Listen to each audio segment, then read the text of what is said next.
Okay. This thing moves too. So Just go whenever you're ready. Scene. And action. Michael Faraday, you worthless sack of crap! Did you lie about the electric fields, Michael Faraday? you don't have to answer that question. I'll answer that question. You want answers? I think I'm entitled to them. You want answers? I want the truth! You can't handle the truth! Order! Order! You're good. Wait for it. Oh. It's open? Mm-hmm. Alright.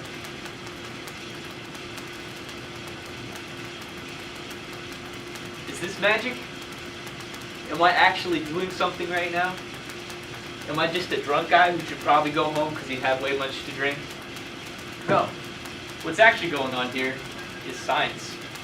You see, it's no magic trick. When I wave my hand over these papers and this instrument, you can see that these are standing still by their own. They're defying the laws of gravity, so how is that possible?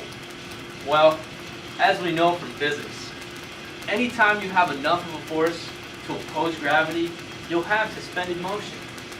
So what exactly is going on here, you might ask? Well, to answer that question, I have to start by talking about electricity.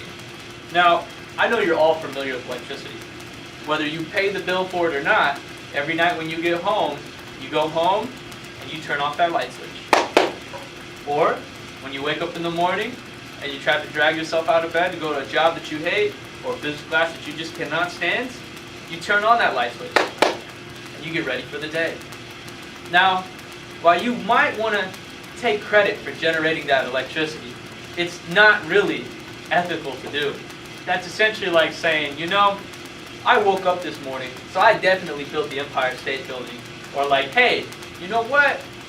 I woke up this morning, I ate a piece of pizza, I'm definitely a dietitian.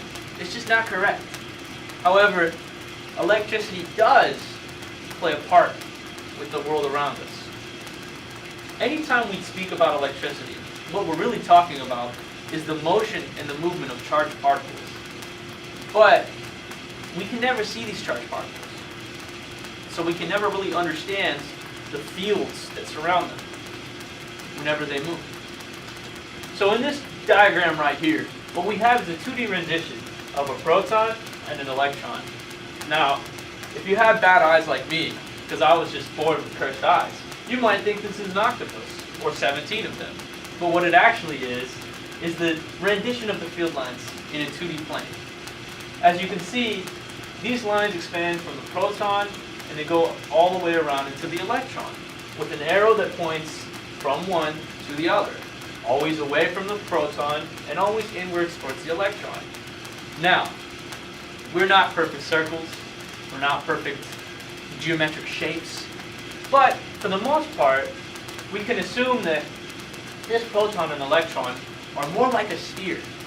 So rather than just radiating outward radially from the center, these lines are actually radiating all directions, even some of them towards you.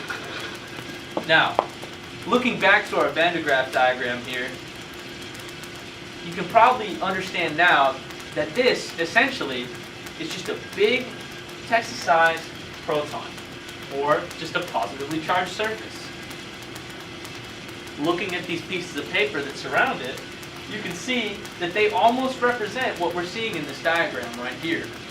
So essentially, what I'm allowed to do by placing these pieces of paper all around this sphere is generate electric fields that we can visualize. Because unlike Santa Claus, sometimes in science, seeing is believing. Shocking, right? Shit. Okay, that's it. Boom. Okay. Alright. Okay. Alright, ready? Hmm?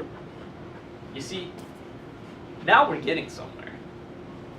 Just like in real life, physics has a bunch of laws that we have to follow.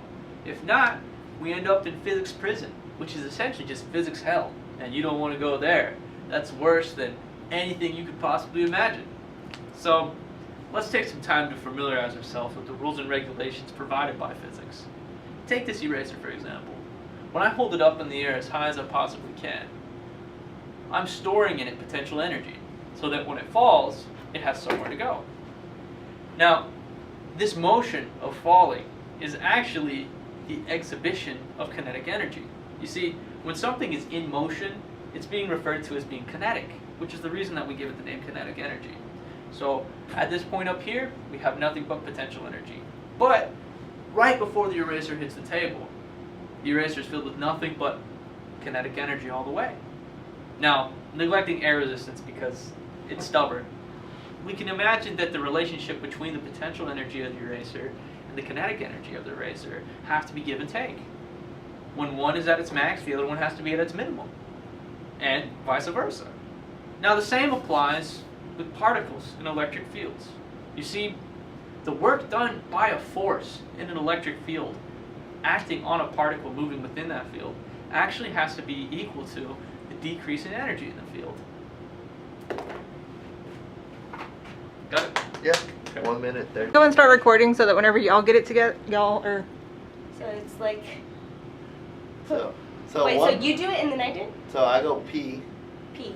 then we both go momentum, right? Yeah. Wait. You're using this one. Okay, so.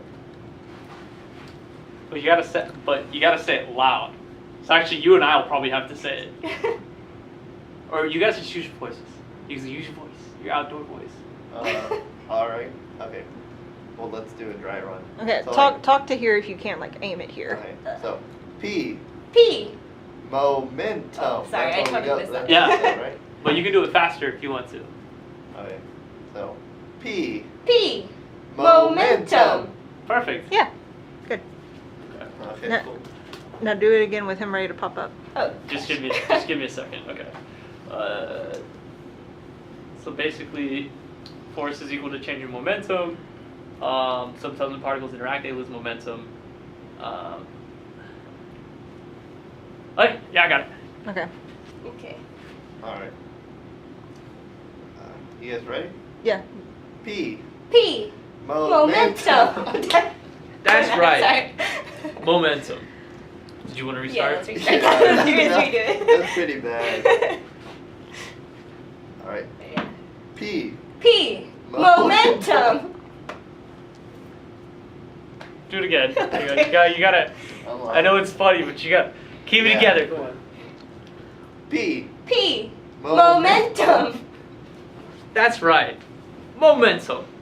See, Newton likes to define momentum in his second law. Not the first, doesn't mean it's not quite as important, but the second law, as the force of an object. It's equal to the rate of change of momentum.